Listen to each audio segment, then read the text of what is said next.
When I go to a festival and I listen to a band playing through a line array, and you hear the drums. You know, the drummer does a roll round the toms and it goes click, click, click, click, click, click, click, like that. There's no tone.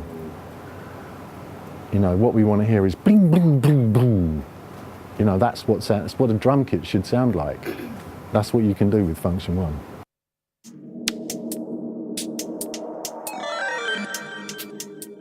We started Turbo Sound in 1977, John and myself, and we had great success with the TMS range. I think the TMS3 was the dominant loudspeaker cabinet for most of the 80s. With Turbo Sound, we were very strong in the live area, and we did sound for the Pink Floyd and you know, Roger Waters' solo tour, which I mixed. Status Quo, Jackson Browne, Santana, all those big bands. When Turbo Sound was sold in, I think it was the late 80s, I was part of the legal team that, I think I was involved in that transaction. We had to reinvent ourselves, and that is what we've done. We reinvented as Funktion One. We didn't really release any products till probably about 2000. We spent some time coming up with new technology. It was rather good because we were in charge of ourselves and we were able to pursue exactly as we wished. My background is a sound engineer, a live sound, since 1970s. Myself, I've been involved in the music industry since actually probably 1969. I started designing cabinets in 1971. Because it became very obvious that there wasn't any PAs to speak of. Certainly not musical PAs. There was always been public address with big horns for voices, but at that time there was no real full range PAs. So we set about building, and in that time, I guess I've taught myself.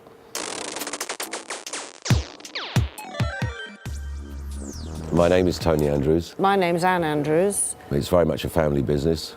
I do quite a lot of different things. John looks after a lot of questions that people have around the world about settings. I like to make things, so I like to be involved in the practical side of research, making new parts for drivers or speakers. But the most important person in the company is Anne, my wife. My role in the business is I'm finance director. I also take care of some of the marketing duties and also the direction of the business as well. So I've got many hats, really. I'm involved in specifying systems for clubs and concerts.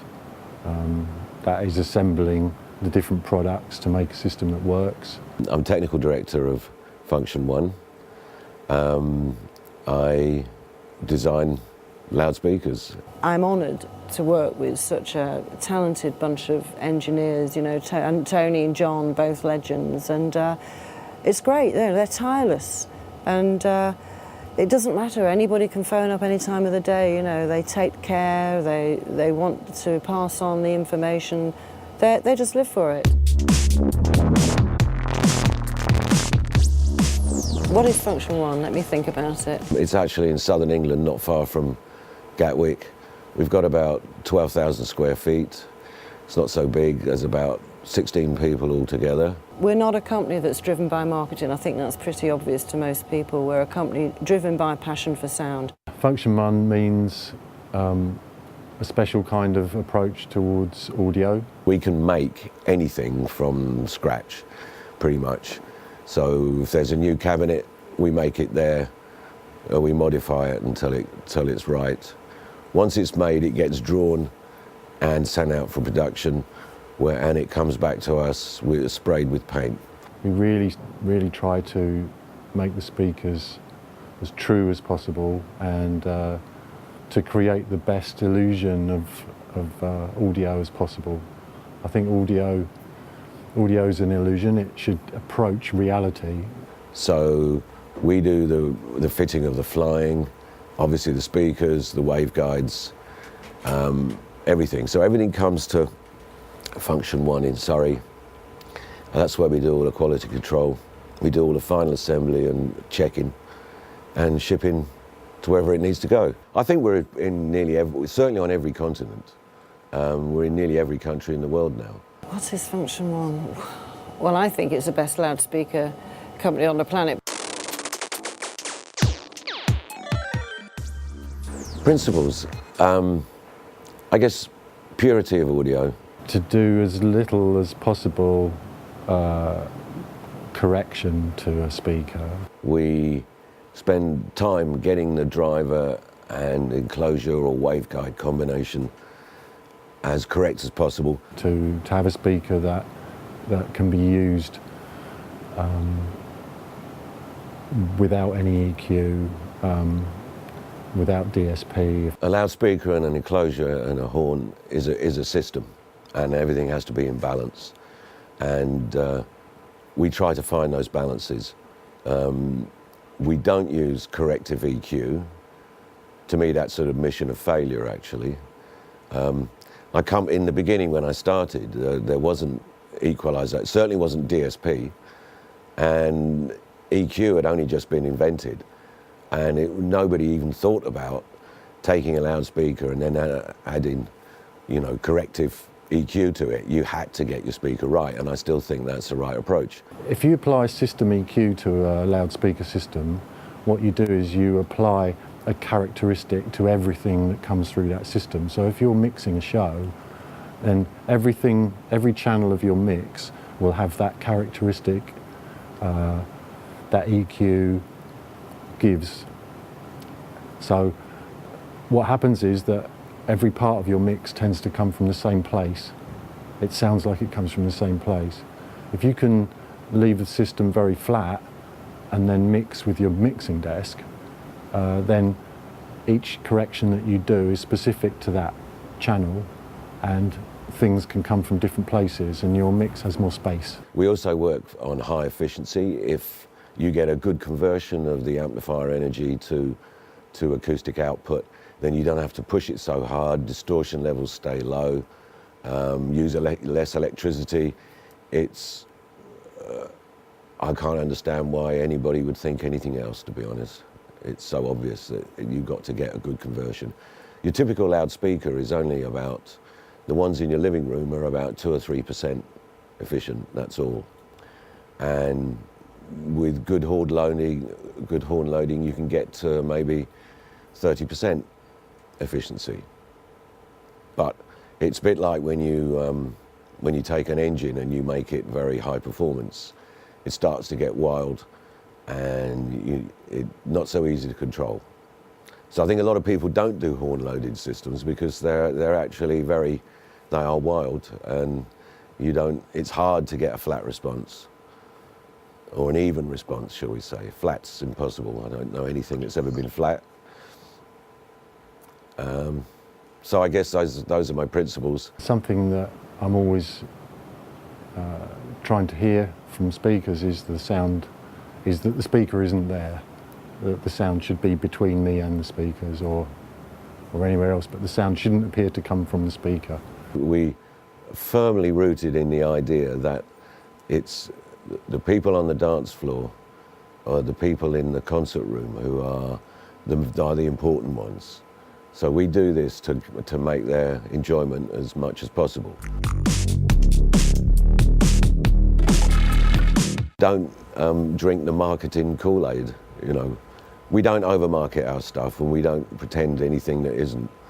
I mean, good quality audio is about truth, is about high fidelity, and we try to maintain that in our dealings and in our equipment. I think the biggest difference between Funktion One and all the other speaker manufacturers is that we use cone drivers in the mid-range. Which means that compression drivers, which they are efficient, but they're usually quite unpleasant, or there's a lot of distortion.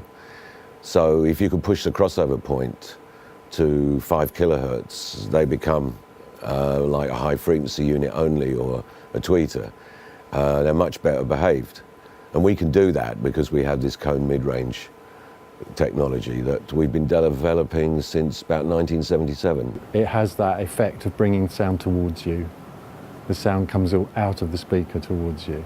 The other thing is that our bass tends to be horn-loaded bass. Many of these things we've achieved patents for because of their novelty value. And the bass is straight horn-loaded. I've heard systems recently where the music was almost undanceable because the bass just seemed to be so not part of the rest of the sound. You have to feel part of the music. You know, you don't want to dance and feel the music's somewhere over there. It's got to be here. It's got to be an extension of you and part of you. You've got to feel emotionally connected. So I think that's another big difference, is that our bass merges seamlessly with the mid-range. It's all one thing, and there's no reverse waves being used that give you a strange phase and cancellation results. Try Funktion One and listen for the reality that you hear in the sound. You will hear the difference in your microphones, you will hear the difference when you EQ, you'll hear a difference when you push a fader. Everything is more sensitive. It's like driving a Ferrari, you know, you turn the wheel like that and you go around a corner. There's no, it is, you know, it is responsive. There you go, that's a good word. It's very responsive and very transparent. The speakers are even and dynamically the same across the spectrum. They can do any kind of music at all. They excel at all kinds of music. Everything from vocals to classical, dance, rock and roll, doesn't matter. It's complete rubbish to say one system is better for another. Maybe the problems are not so noticeable with certain kinds of music, but I think we've got our stuff to a point where it can do anything, no problem at all. In the first Gulf War, when they had the stealth bombers, the facets were reflecting the radar in a way that wasn't being picked up by, you know, there was no direct reflection.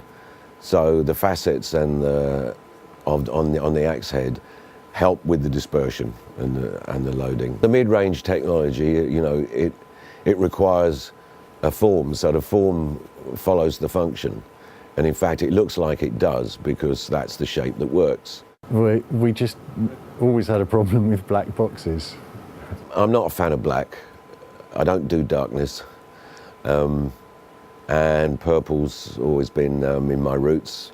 Goes back to Jimi Hendrix and Purple Haze. I suppose it's, you know, to a certain extent, it's a spiritual thing, really. It's colour rather than darkness. Distinctive. It's not black. It's still dark. It doesn't get in the way, but it gives it a character. And you know, the speakers are an expression. They're an expression of my gift to the world, if you like, or my contribution to the well-being of the planet, I hope. I think everybody has an opinion about sound and what they like, and I think audiences that you know, they might not be able to talk about it, about what it is and explain it, but they have an opinion about it. They know whether they're having a good time or not. They know whether the sound's good or not. They know whether it's hurting them. They know. So I think it's wrong to say just because people are not in this business that they can't tell the difference between a good sound and a bad sound. I don't think I hear any difference than other people. I think that my sensitivity may be there. But what I think is different is the fact that I've spent 40 years training my brain to understand what my ears are telling it. When you practice listening, then you learn to separate things. But I think, no, I don't think I hear differently. I do it. My reason for doing it is I have a great joy in the experience of music, especially with community of people, and I just wish to share that.